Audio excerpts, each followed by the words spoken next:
सर्वप्रथम बोरीच्या जनतेचे मागे कोणत्याही एका निवडणुकीमध्ये एवढं मताधिक्य आजपर्यंत कुठल्याही पक्षाला मिळालं नाही. ते मताधिक्य जवळपास 1900 मतांचं फक्त बोरी शहरातून मताधिक्य मिळवून दिल्याबद्दल तमाम बोरीवासियांचे मी या प्रसंगी आभार व्यक्त करतो. कारण बोरीवासियांना अनेक आमिषांना अनेक भूलथापे या निवडणुकीमध्ये देण्यात आले. अनेक दिग्गज या मैदानात उतरले. पालकमंत्री या ठिकाणी तळ ठोकून होत्या. माजी आमदार रात्री 1:30-2 वाजेपर्यंत या ठिकाणी बोरी शहरामध्ये तळ ठोकून असताना देखील बोरीच्या जनतेने मागील 5 वर्षामध्ये केलेल्या विकास कामांवर आणि सन्माननीय अजितदादा पवार यांना श्रद्धांजली म्हणून राष्ट्रवादी काँग्रेस पक्षाच्या दोन्ही उमेदवारांना या ठिकाणी भरघोस मतांना निवडून दिलं. त्याबद्दल समस्त बोरीवासियांचे या निमित्ताने मी आभार व्यक्त करतो.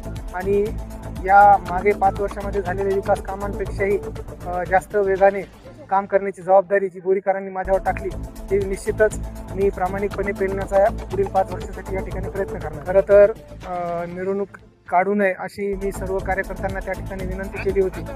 कारण आदरणीय दादा आज आपल्यामध्ये नसल्यामुळे या ठिकाणी कुठलाही जल्लोष करायचा नाही असं कार्यकर्त्यांना मी विनंती केली होती.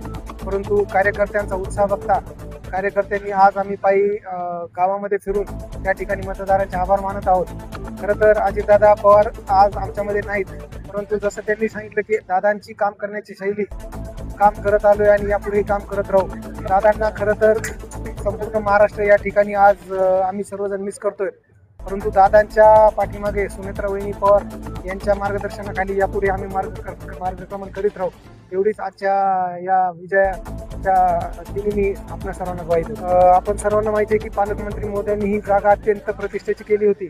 परंतु बोरीकरांचा इतिहास आहे, बोरीकरांची खासियत आहे. ज्या वेळेस बाहेर गावातील व्यक्ती या ठिकाणी येऊन बोरीमध्ये दबाव टाकण्याचा प्रयत्न करेल, खास करून मला या ठिकाणी बोर्डीवाल्यांना या ठिकाणी इशारा द्यायचा आहे. ज्या वेळेस बोर्डीवाले गावामध्ये येऊन दहशत करण्याचा आणि बोरीला मागे खेचण्याचा प्रयत्न केला त्यावेळेस समस्त बोरीकर या ठिकाणी संपूर्ण ताकदीनिशी राष्ट्रवादी काँग्रेस पक्षाच्या पाठीशी राहिलेले आहेत, राहणार आहेत आणि पुढेही राहतील. हीच आजच्या या दिनी मी तुम्हाला ग्वाही देतो. मतदारांना निश्चितच या ठिकाणी प्रचंड धनशक्तीच्या विरोधात आज सामान्य जनशक्तीचा या ठिकाणी विजय झालेला आहे. आणि बोरी आणि गटातील सर्व माझ्या मतदार बंधू आणि भगिनींना एवढं सांगू इच्छितो की त्यांनी जो 2200 मताचं मताधिक्य बोरीच्या इतिहासामध्ये जिल्हा परिषद गटामध्ये एवढं मताधिक्य मिळून आजपर्यंत कुठलाही उमेदवार या ठिकाणी विजयी झालेला नाहीये. तो विश्वास आणि ती विश्वासाची जबाबदारी माझ्या खांद्यावर टाकल्यामुळे दीपाली असेल, त्यानंतर लक्ष्मीताई असतील, आमचे नंदकुमारजी आंबुरे असतील, हे सर्व आम्ही राष्ट्रवादी काँग्रेस पक्षाचे कार्यकर्ते निश्चितच ही जबाबदारी एक आपली राष्ट्रवादी काँग्रेस पक्षाची जनतेने दाखवलेला विश्वास ही आमची जबाबदारी समजून यापुढे आम्ही निश्चितच जनतेच्या सेवेसाठी रात्रंदिवस उपलब्ध राहू एवढेच सांगतो. सन्माननीय भांबरे साहेबांनी